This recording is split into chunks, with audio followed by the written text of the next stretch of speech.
ఆంధ్రప్రదేశ్లో ప్రభుత్వ ఉద్యోగుల పోస్టుల తీర్పు మీద ఆంధ్రప్రదేశ్ పోలీసులు చంద్రబాబు గారికి ఒక సంచలనమైనటువంటి నివేదికను అందజేశారు అంటూ ఒక వార్త ఇప్పుడు సోషల్ మీడియాలో చక్కర్లు కొడుతున్నటువంటి నేపథ్యంలో అసలు ఆ నివేదికలో ఏముంది అనేది ఇప్పుడు సర్వత్రా చర్చనీయాంశంగా మారింది.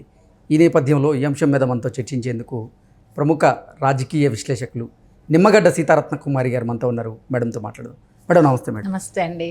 మేడం, ఆంధ్రప్రదేశ్లో ప్రభుత్వ ఉద్యోగుల ఈ పోస్టుల తీర్పు గురించి చంద్రబాబు గారికి పోలీసులు ఒక సంచలనమైనటువంటి రిపోర్ట్ అందజేశారు అంటూ ఒక వార్త ఇప్పుడు సోషల్ మీడియాలో చక్కర్లు కొడుతూ ఉంది. ఆ సంచలనమైనటువంటి రిపోర్ట్లో ఏముంది అనేది ఇప్పుడు సర్వత్రా చర్చనీయాంశంగా మారింది. అసలు 2019లో చూసుకున్నట్లయితే పోలైనటువంటి పోస్టల్ బ్యాలెట్ ఓట్లు 150,000. కానీ ఈసారి అంటే 2024లో మాత్రం 5 లక్షల పోస్టల్ బ్యాలెట్ ఓట్లకు పైగా నమోదైనాయి. ఇది ప్రభుత్వ వ్యతిరేకత క్లియర్గా కనపడుతూ ఉంది. ప్రభుత్వ ఉద్యోగులందరూ కూడా జగన్మోహన్ రెడ్డి మీద తీవ్ర వ్యతిరేకత ఉన్న నేపథ్యంలో వారందరూ టీడీపీ కూటమికే ఓటు వేశారు అనేటువంటి మాటలు, అలాగే చర్చ పెద్ద ఎత్తున జరుగుతున్నటువంటి నేపథ్యంలో దీని మీద మీ విశ్లేషణ ఏంటంటే ఏం చెప్తారు? అంటే ఏ వర్గం వైఎస్ఆర్సీపీ గవర్నమెంట్లో సాటిస్ఫాక్షన్గా ఉంది అంటే మీరు ఏమన్నా చెప్పగలరా? ఒక వర్గం, ఒక ఉపాధ్యాయులు కానీ, ఆశా వర్కర్స్ కానీ, లేకపోతే అంగన్వాడీ కానీ, ఎవరిని చూసుకున్న ఉపాధ్యాయులు కానీ, ప్రభుత్వ ఉద్యోగులు కానీ, పోలీసు శాఖ కానీ, ఎవరైనా కూడా ఏ వర్గం ఉద్యోగస్తులు సాటిస్ఫాక్షన్గా ఉన్నారు అని చెప్పాలి అంటే that is a big question mark. అయితే ఈ పోస్టల్ బ్యాలెట్ ఏదైతే ఉందో డైరెక్ట్గా ఓటును ఉపయోగించుకోలేనటువంటి ఉద్యోగస్తులు కానీ, ఈ ఓటింగ్ విధుల్లో పాల్గొనేటువంటి ఎంప్లాయీస్ కానీ పోస్టల్ బ్యాలెట్ అవకాశం అనేది ఉన్నది. సో ఇది గత ఎన్నికల్లో చూస్తే తక్కువగా ఆల్మోస్ట్ 1.5 lakh వరకు ఉన్నారు. Now it is close to 5 lakhs participate చేశారంటే అంటే ప్రతి ఒక్క ఎంప్లాయీ కూడా ఖచ్చితంగా ఈసారి నేను ఈ ఓటు హక్కుని వినియోగించుకోవాలి, ప్రతి ఒక్కళ్ళు చాలా సీరియస్గా ఉన్నారు. That is the only main reason 1.5 నుంచి క్లోజ్ టు 5 lakhs వరకు వచ్చింది అంటే ప్రతి ఒక్కళ్ళ ఎంప్లాయీ థాట్ ప్రాసెస్లో మార్పు వచ్చింది అని చెప్పడానికి ఈ నెంబర్ ప్రత్యక్ష ఉదాహరణ. ఎందుకు వచ్చింది వాళ్ళల్లో ఇది? ఎందుకు మన ఓటు హక్కుని ఖచ్చితంగా ఉపయోగించుకోవాలని అనుకుంటున్నారు? దానికి దారితీసిన రాష్ట్ర పరిస్థితులు ఏంటి? ఎందుకు అంత కసిగా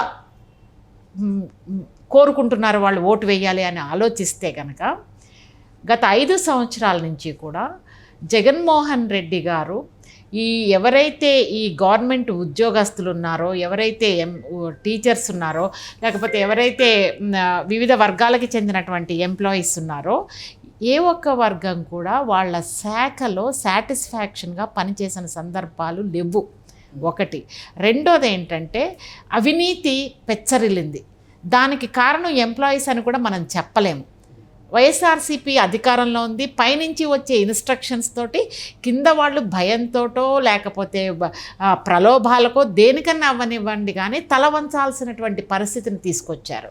పోనీ ఇంత చేసిన తర్వాత కూడా ఉద్యోగుల్లో చీలికలు, ఉద్యోగ సంఘాల్లో చీలికలను తీసుకొచ్చారు.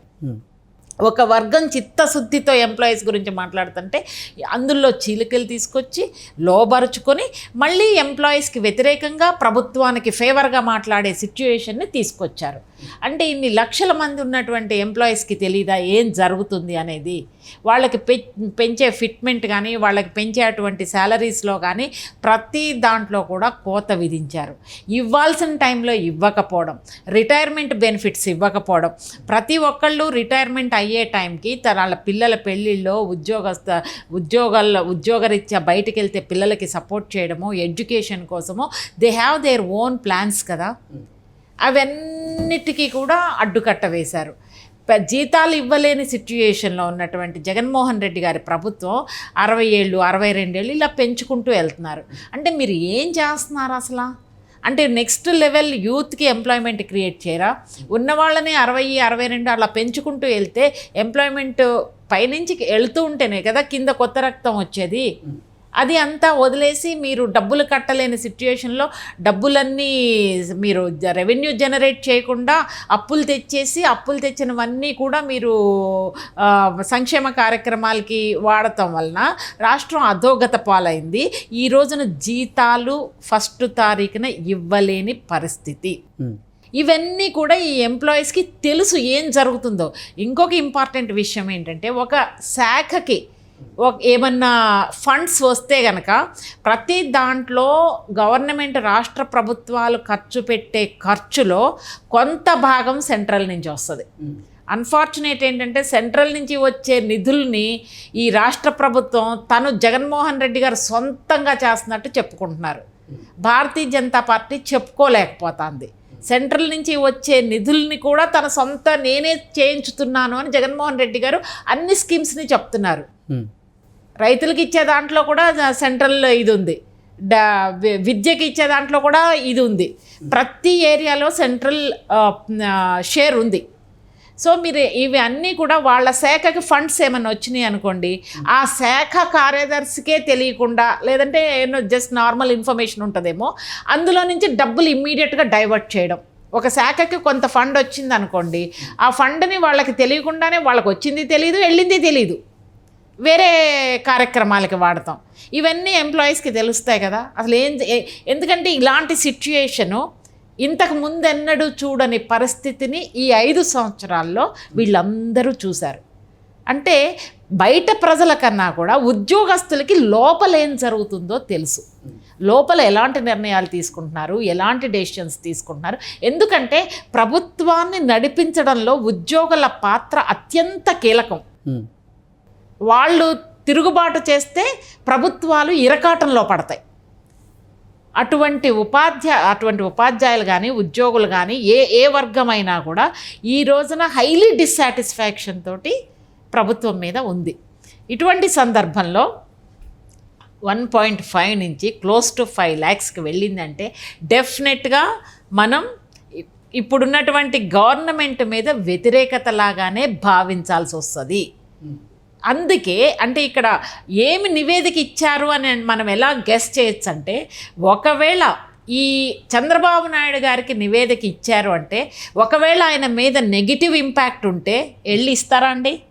అంటే ఈ 5 సంవత్సరాల్లో జగన్మోహన్ రెడ్డి పరిపాలనలో జగన్మోహన్ రెడ్డి ప్రభుత్వ ఉద్యోగుల మీద ఉక్కుపాదం మోపారు అంటూ కొన్ని వార్తలు వస్తున్నటువంటి నేపథ్యంలో ఇప్పుడు ఈ ప్రభుత్వ ఉద్యోగులు కూడా ఓటు రూపంలో జగన్మోహన్ రెడ్డి మీద ఉక్కుపాదం మోపారు అంటూ మరికొన్ని వార్తలు వస్తూ ఉన్నాయి. అంటే ఒకటండి, ఉద్యోగస్తులు సక్రమంగా వాళ్ళ విధుల్ని నిర్వర్తిస్తారు.